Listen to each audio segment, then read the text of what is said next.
lo paso el momento de Cuadras, por favor. Muchas gracias. Muy buenos días a todas y a todos.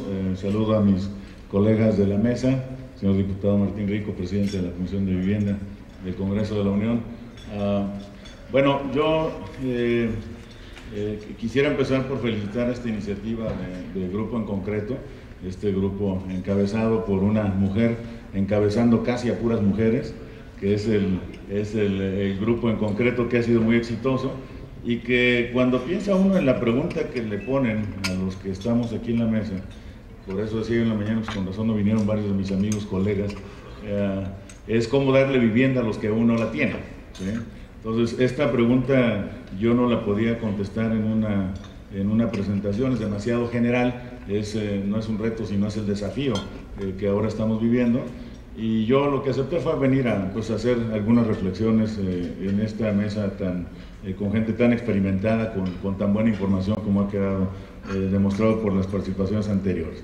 A mí me parece que el tema de hablar cómo dar vivienda a quienes aún no tienen acceso, yo en primer lugar le quitaría la palabra dar, diría cómo dar acceso, ¿sí? O no cómo dar vivienda, cómo dar acceso a quienes aún no lo han tenido de la vivienda. El problema de dar es un problema de una cultura del subsidio, del eterno subsidio, y yo creo que es un tema que en las reflexiones es lo que precisamente tenemos que considerar. Yo no creo que México, para resolver su problema habitacional en estas cifras tan impresionantes que nos acaba de mencionar Ariel y que ya en los aspectos financieros habían mencionado mi tocayo Rivero Andreu y Samuel Chukowiecki, desde su propia perspectiva, sea un tema que solamente lo podamos reducir al tema de los flujos presupuestales y del manejo de las instituciones, aunque obviamente pasa por ahí. Cuando yo pensaba, bueno, ¿qué voy a decir en esto? ¿Cómo dar vivienda a quienes aún no tienen acceso? Pensaba que básicamente una respuesta en automático nos lleva hacia el segmento que nos ponía Ariel, sobre todo como parte 3 de la pirámide, a quienes no tienen seguridad social formal y no tienen capacidad de pago. Pone el tamaño o el problema cuantitativo que tenemos enfrente. Hoy creo que no estamos llegando a esta meta, creo que además estamos un poco lejos, pero no solamente es un problema cuantitativo de los 20 o 21 millones de financiamientos entre vivienda nueva, mayoritariamente, y mejoramiento, que no hay muchos créditos de mejoramiento, pero bueno, esos 20, 21 millones de viviendas. No solamente es un problema cuantitativo, es un problema cualitativo con, me parece que tres vertientes. Y estas tres vertientes tienen que ver con que los financiamientos que tengamos que generar tienen que ser para la población de menores ingresos. Es decir, principalmente hacia las familias, digamos, de 5 salarios para abajo, en donde está ubicado el 75% de la población. O sea, no puede ser cualquier financiamiento, tiene que considerar estas condiciones. Y tiene que considerar también que la mayoría de la economía pues es informal, como ya se comentaba, y que tenderá, pareciera ser, aunque no quisiéramos, a ser informal. Entonces, son dos elementos que se tienen que considerar dentro de este primer tema de las características de ingresos de la población. Actualmente estamos dando subsidios. A mí me duele en lo personal que estemos regulados por la Comisión Nacional Bancaria, porque no somos una banca comercial, somos una banca social. Y a lo mejor están muchos de los presentes de acuerdo con lo que pensamos en FONAPO, de que la gente pobre paga. En cualquier municipio que preguntemos donde hay que pagar un impuesto predial, la gente pobre es la que hace filas el día 2 de enero para pagar su impuesto predial, porque es el único patrimonio que tiene. Muchos de los presentes nos esperamos a los últimos días de marzo para pagar el predial, antes de que nos cobren moratorios. Entonces, yo ahí sí me gustaría que viéramos esa imagen de la gente pobre que paga por mantener su patrimonio, su único patrimonio. ¿Qué podríamos hacer? Bueno, pues nosotros aquí, Craig Davis menciona de que hay 6,000 hectáreas en las manchas urbanas mal aprovechadas. Que tenemos también una población de cercana a los 20 millones de mexicanos que viven en el área rural. Esa gente que no tiene atención de las autoridades municipales, principalmente, porque no tienen capacidad económica para llevarles energía eléctrica, para llevarles agua potable. Sin embargo, creo que podemos hacer esfuerzos entre todos, porque también aquí hablaron, perdón, no me fijé el nombre, sobre el tema de lo que está pasando en México por la falta de seguridad. El presupuesto de seguridad pública del gobierno federal es de 45,000 millones de pesos y que eventualmente, o como el año pasado, se subejerció. Pues que nos pasen un poquito de ese subejercicio para los municipios que puedan atender, o a las autoridades estatales, atender a esa mancha o esa población que también se menciona no tienen un empleo formal.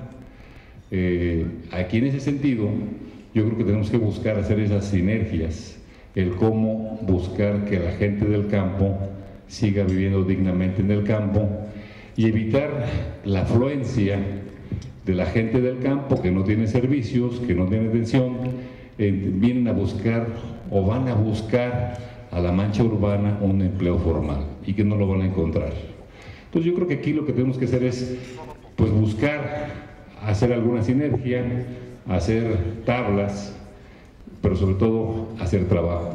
Hacer tablas, bueno, cómo se pueden aprovechar las 6,000 hectáreas urbanas o más que pueden aprovecharse sobre temas para hacer vivienda vertical. En la parte de FONAPO, bueno, pues atender mucho, como lo mencionaba Ariel Cano, a familias que tienen ingresos menores a 3 salarios mínimos, hablamos de 250 pesos diarios para abajo, y con eso tratar de atender a esa población. Creo que el reto fundamental es cómo podemos acelerar la homologación de algunos marcos regulatorios y jurídicos en los estados y que sirvan para los municipios para poder incrementar de una manera más ágil y expedita el desarrollo de vivienda para los deciles más bajos de la población. Ya no quisiera repetir los retos, más bien quisiera entrar en el papel que creemos que nos toca jugar desde el Poder Legislativo.